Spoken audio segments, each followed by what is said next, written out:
Hey everybody, Erica Serwin here from Pink Bugger Designs. Today we're going to make this adorable little Halloween treat box, and it features this little werewolf from Boo to You, which has got three really fun Halloween monsters. If you're a fan of using Stampin' Blends or an aqua painter or watercolor pencils, this is a great set for you. Inside our little box is a bat Brownie. These are Little Debbie's. I had a request for a box to hold the Little Debbie brownies, brownie bats, so that's what we're going to do. Now, if you are wondering where you can find the Little Debbie bat brownies in your area, over on my blog, I have linked you to the Little Debbie Snack Finder. And the Little Debbie Snack Finder has a place where you enter your zip code and you choose the snack that you're looking for, and it'll tell you all the stores in your area that have that Little Debbie snack. So if you are looking for these yummy, delicious brownies, that's where you can go, and you'll find that over on my blog. Make sure you click on that link over to my blog in the description, because I have a PDF with this project. There are lots of supplies here for this box, and the measurements for this one are actually over here on this side because I ran out of room. So click over there, go get the PDF. You'll also find two other Boo to You projects as well. Okay, well, let's get started. Let's make our little werewolf first. He's just so cute, and he's got a big smile on his face. He's not too scary.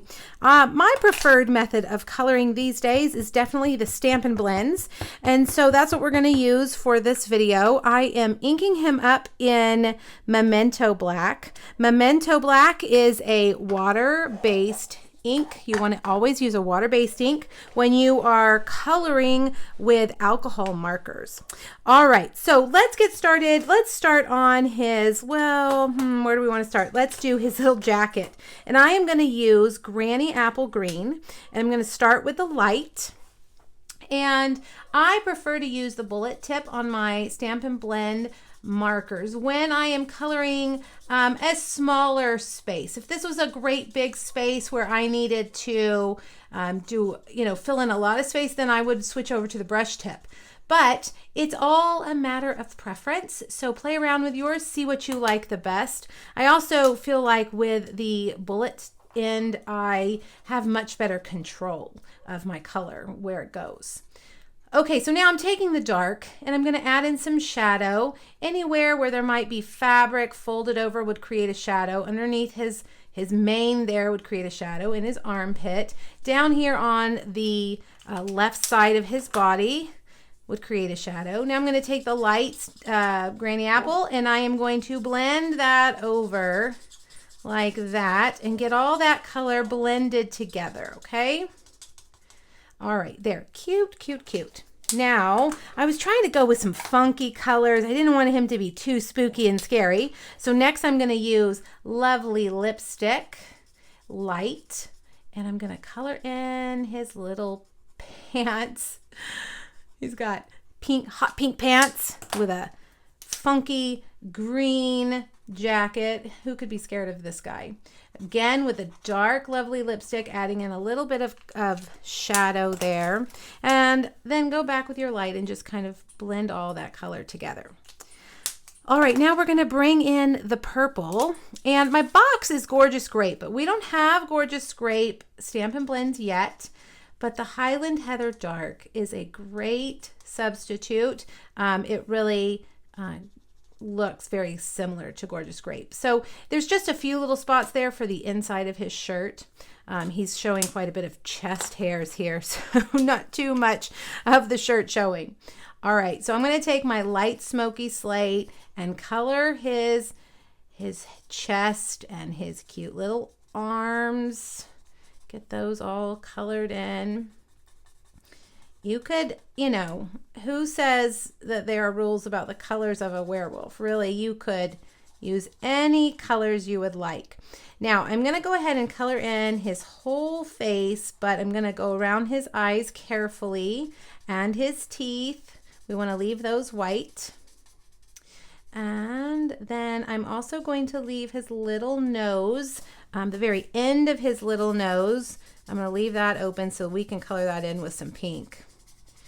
Now I'm just kind of bathing it all in this light smoky slate. We're going to come back with the dark and do quite a bit of contrast. on his face because he's got that furry little mane there. And, well, you'll see. We're going to make it really pop. Okay, let's see. We've got all that. Now, let's switch over to the dark smoky slate. And the first thing I'm going to do is just color in all around. I don't know if it's a beard, a mane, or what, but we're going to go all the way around so that that is contrasted with his face. I'm going to add a little bit of dark inside of his ears, and I'm going to do his nose pretty dark too. Carry that on up. Okay, I think that's good. You can add in a little bit of shadow down here if you'd like. And then he is so funny.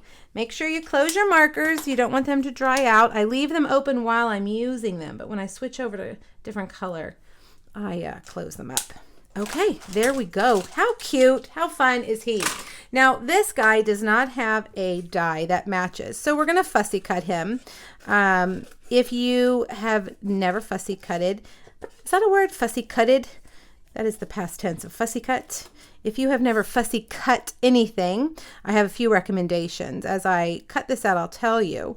The first thing that I highly recommend is a very good, sharp, small pair of scissors. These little ones that I'm using are called paper snips, and they are Stampin' Up's own little scissors. You can get them in our catalog or online. They are only about $10, and you can just add them to your next order. They really are something that you would never regret purchasing. They're really good. But you want a really small, sharp pair of scissors to go around the outside edge. I'm not cutting on the black line. I'm cutting just outside of the black line. Now, he's got a lot of these little rogue wild hairs, and if you're really good, you can go around each one, but I'm just going to cut around like this, and it'll be just fine. There's a lot going on in this little box, so I don't think anybody is going to notice that we didn't leave his little funky hair sticking up. All right, now you've got to get in here. This is kind of a tight little cut here, so just go slow. Notice that I'm not really turning my scissors. I am turning the paper with my left hand and just continuing to cut with the scissors. And I'm just going to go around, staying right on the outside of that black line. It's kind of a sketchy image where the artist has lots of little kind of sketchy marks on the outside, so it's okay to just cut those off because he's still super cute. Okay, now let's go ahead and make our box, and then we will piece all of these fun little pieces together. For this box, you're going to need a piece of gorgeous grape that is 6.5 by 6. It's almost a square, but not quite. On the long side, you're going to score at 1, at 3, at 4, and at 6. Then you're going to turn it, and on the 6-inch side, you're going to score it at 1 and 5. All right, now let me get my bigger scissors here. We're going to let's go ahead and burnish those lines first. And you can burnish with your fingers, which is what I normally do because I can't find my bone folder, but I have it today, and you can see that I have been re-inking my ink pads with it. It needs a good little bath. It's not, re-inking your ink pads is not what a bone folder is designed for, but it sure does help spread that ink out. All right, once you have burnished all those lines, let's look at it. Here is that little skinny edge. These sections are 1 inch, and this one is 1/2 inch, and we're going to leave that 1/2 inch one there. That's going to be kind of the lip that goes down into the box. So I'm going to cut off these right here, these 2 rectangles on the end, like that, and then I'm going to snip all of these lines. Now on these 2 squares, I'm actually going to cut this one at an angle, if I can talk today, and then I'm going to cut both of these at an angle. And let's see, I think I'm going to go ahead and take that angle out also, okay? Now let's do the same thing over here. Snip all these lines. And on this little square, we're going to cut a sliver of the corner out on both sides. And we'll do both sides of this one as well.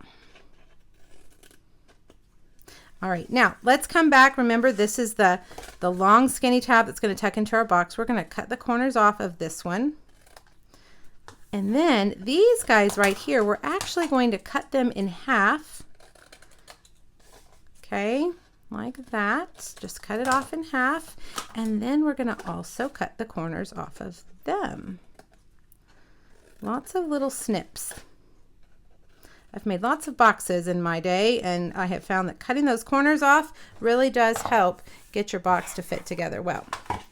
All right, let me clear off all of our trash, and we're going to assemble this box. We're going to put adhesive only on the outside of these 4 squares, and I recommend that you use tear and tape or Tombow liquid, and we're just going to put them right across each one. I really like tear and tape because you don't need any scissors.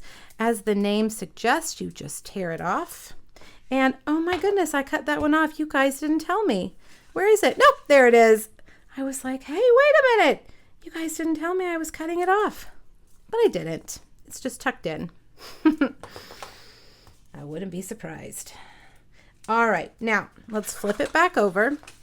And we're going to take these 4 squares and we're going to fold them in and line them up so that we've got a 90-degree angle. We want it to be very square right there. And that one needs to go on the inside like that. Okay, so there's your box. And you know, your box could face down, could face up, sideways, whatever, but we're going to do it kind of like a door opening like that. Let's put our little brownie bat in there.